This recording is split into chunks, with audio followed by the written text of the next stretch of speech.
Hello friends, welcome back to my channel. तो आज अमायरा 6 महीने और 15 दिन की हो गई है। तो मैं आप लोगों के साथ में पूरा शेयर करूंगी कि अमायरा को मैं अभी क्या-क्या खिलाती हूँ, कितने मील्स देती हूँ। उसके अलावा मैं आपके साथ में शेयर करूंगी कि मैं अमायरा की एक्टिविटीज़ के लिए अभी क्या कर रही हूँ। इस उम्र के बच्चों के लिए भी प्रॉपर प्ले एक्टिविटीज़ होती है जो के कारण उनका ग्रोथ और डेवलपमेंट प्रॉपर हो। बच्चे के प्रॉपर ग्रोथ और डेवलपमेंट के लिए बहुत ज़रूरी है कि बच्चे हाथ पैर मारें, थोड़ा बहुत खुद से खेलें। तो उसके लिए मैंने थोड़ा नीचे सेटअप किया, गद्दा लगाया, टमी टाइम के लिए थोड़े बहुत टॉयज़ रखे। अमायरा को डेली यहाँ पे मैं मॉर्निंग के अंदर छोड़ देती हूँ ताकि वो थोड़ा बहुत खुद से खेले। इस तरह से कुछ-कुछ टॉयज़ मैं एक्सप्लोर करती रहती हूँ जो कि काम कर रहा है। तो जैसे ये ज़ीरो वाला बैलून अभी काम किया मेरे लिए। इसी उम्र में बेबीज़ रोल करना स्टार्ट करते हैं और थोड़ा पलटना वगैरह स्टार्ट करते हैं और ये तभी पॉसिबल होगा जब हम बच्चों को ज़मीन पे छोड़ेंगे, उन्हें थोड़ा बहुत खुद से खेलने देंगे।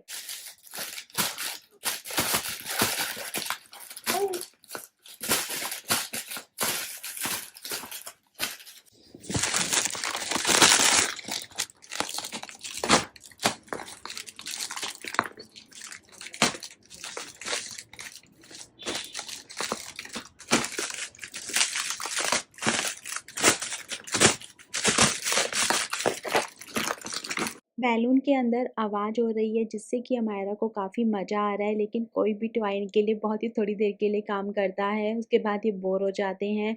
इसीलिए मैंने ऊपर पंखे के ऊपर ये फ्रिज लटका दी जिसको अमायरा थोड़ा बहुत नोटिस कर रही है। आज मैं अमायरा को सबसे पहली मील 11:30 बजे खिलाऊंगी जिसके अंदर मैं उसको नया फूड इंट्रोड्यूस करूंगी जो कि है ब्रोकन व्हीट दलिया। इसे गेहूं का दलिया भी बोलते हैं। मैं अमायरा को ओट्स वगैरह इंट्रोड्यूस नहीं करने वाली हूँ क्योंकि मुझे लोकल फूड ही अच्छा लगता है और जो दलिया है वो हमारे घरों में बचपन से खाते आ रहे हैं, बहुत ही ज़्यादा हेल्दी माना जाता है। तो आप ये मानो कि मैंने चावल के बाद में जो प्रॉपर ग्रेन है वो सबसे पहले दलिया ही बच्चों को इंट्रोड्यूस किया है। तो बिकॉज़ कि अमायरा बहुत ज़्यादा छोटी है, तो मैं सबसे पहले तो इस दलिए को एकदम अच्छे से वॉश कर लूँगी, बहुत ही बढ़िया से 2 से 3 बार मैंने दलिए को वॉश कर लिया। वॉश करने के बाद में मैं दलिए को छलनी में डाल लेती हूँ। इस छलनी से आगे जाके जब हम इस दलिए को बनाएँगे, तो फिर कुकर में इसको ट्रांसफ़र करना बहुत ज़्यादा ईज़ी हो जाता है। अब सबसे पहले तो मैं एक कुकर चढ़ा लूँगी, तो कुकर जो है वो एल्युमिनियम का नहीं लेके मैं हमेशा स्टील का ही कुकर यूज़ करती हूँ। उसके बाद में जब कुकर में से थोड़ा-सा हम घी डालेंगे, एकदम हल्का-सा हम घी डालेंगे कुकर के अंदर और फिर हम उसके अंदर अपना ये दलिया डाल देंगे और इसको थोड़ा-सा भून लेंगे। भूनने के बाद में आप ये मानो कि जैसे जितना दलिया है मैंने उसका 4 टाइम्स वाटर लिया है। जैसे कि 2 स्पून दलिया है तो फिर मैंने उसके अंदर 8 चम्मच पानी डाला है। तो इस तरीके से पानी का अनुपात रखा है और फिर हम इसकी सीटी लगा लेंगे, 1 तेज़ गैस पे और 2 कम गैस पे। उसके बाद में सारी भाप कुकर से ऑटोमेटिकली निकलने देंगे। उसके बाद में हम इस कुकर का ढक्कन खोल लेंगे और जो इसके अंदर का दलिया है हम उसको किसी मैशर से मैश कर लेंगे। अगर आपको लगता है कि आपको मैशर से नहीं मैश करना है, एकदम ही प्यूरी फॉर्म बनानी है, तो आप इसे स्टार्टिंग में ग्राइंड भी कर सकते हो, बिल्कुल भी इश्यू नहीं है। या फिर आप किसी मैशर से इसको मैश कर सकते हो, आलू वाले मैशर से। उसके अलावा जैसे अगर बेबी थोड़ा-सा बड़ा हो जाता है, 8 महीने से ऊपर का 9 मंथ्स का हो जाता है, तो आप इसे डायरेक्टली भी बच्चे को खिला सकते हो। बच्चा इसको डायरेक्टली खा लेता है, लेकिन आप ध्यान रखना कि थोड़ा पानी होना चाहिए। अगर आपने एकदम गाढ़ा-सा दलिया बना दिया, एकदम गाढ़ा जैसे खिचड़ी के जैसा जैसे हम लोग खाते हैं, तो बच्चे नहीं खा पाते हैं। 9 महीने का बच्चा भी थोड़ा-सा पानी की फ़ॉर्म में ही दलिया खा पाता है और अगर बच्चा 6 महीने का है, जैसे कि अमायरा है, तो फिर आप इसे ग्राइंड कर लो, सबसे बेस्ट है। कभी भी बच्चों को कच्चा खाना मत खिलाओ, उससे उनको इंडाइजेशन और पेट में दर्द हो सकता है। और जब भी हम बच्चों को खाना खिलाते हैं, तो हमेशा बैठ के खिलाना चाहिए, ऐसे उनको लेटा के उनके मुँह में ज़बरदस्ती खाना कभी नहीं डालना चाहिए। और भगवान जी की कृपा से अमायरा को खाना पसंद आया और अमायरा खुश है और मैं भी खुश हूँ क्योंकि एक हेल्दी डिश है और अमायरा ने अच्छे से खाई है, तो मैं भी खुश हूँ। उसके बाद में हम लोगों को अमायरा का हीलियम बैलून लेने के लिए मार्केट जाना था क्योंकि अमायरा के पास जो पहले ये क्लाउड वाला जो बैलून आप देख रहे हो वो था, लेकिन वो फट गया। पंखे से बचा के रखने पड़ते हैं हीलियम बैलून्स को, अदरवाइज़ वो फट जाते हैं। यहाँ पे बहुत ही प्यारे-प्यारे हीलियम बैलून के डिज़ाइन थे, तो मैंने सोचा इस बार मैं कुछ और लेती हूँ, क्यों ही सेम लेना है। जैसे पांडा था, फिर उसके बाद में टेडी बियर्स थे, स्टार्स थे, बहुत सारे डिफ़रेंट-डिफ़रेंट कलर के डिज़ाइन्स थे। तो डायनासोर वगैरह भी था। मैं काफ़ी कन्फ्यूज़ थी कि मैं कौन-सा लूँ बिकॉज़ मुझे सारे ही बहुत सुंदर लग रहे थे, बट ये लोग इतने एक्सपेंसिव बोलते हैं कि एक से ज़्यादा लेना थोड़ा डिफ़िकल्ट हो जाता है एक बार में। बहुत ज़्यादा बार्गेनिंग करने के बाद उन्होंने मुझे 350 के अंदर एक बैलून लगाया और फिर उन्होंने मुझे ये तितली ऑफ़र की कि आप ये तितली ले लो। और ये तितली लेने के बाद में मुझे रियलाइज़ हुआ कि जो मैंने पहले क्लाउड वाला बैलून लिया था उसका मटेरियल बहुत ही ज़्यादा अच्छा था और इसका जो मटेरियल है वो इतना अच्छा नहीं था। लेकिन ये सब मुझे बाद में ही पता लगा, इसलिए जब भी आप हीलियम बैलून लेने जाओ तो मेक श्योर कि वो आपको सही चीज़ दे रहे हों, क्योंकि प्राइस एमआरपी तो कुछ होता नहीं है, ये लोग कुछ भी इस पे लिख देते हैं और फिर किसी भी रेट में बेचते हैं। तो आप उनसे मेक श्योर करना कि भैया हमें वही वाला हीलियम बैलून चाहिए जो 1 मंथ तक चले। पंखे से बैलून जो फटा था वो प्रॉब्लम भी उन्होंने सॉल्व कर दी। बैलून को एक पत्थर से बाँध दिया, अब बैलून हवा में रहेगा लेकिन बैलून पंखे तक नहीं जाएगा।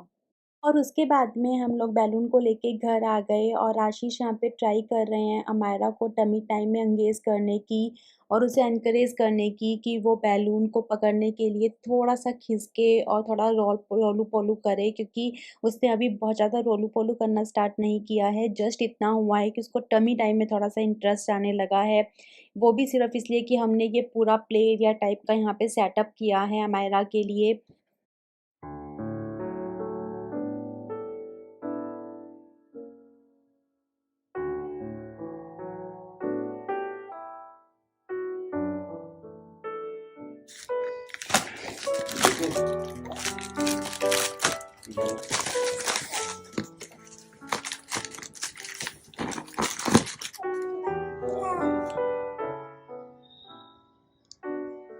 कुछ ये देखो ऊपर, ऊपर देखो, ऊपर ऊपर ऊपर ऊपर ऊपर।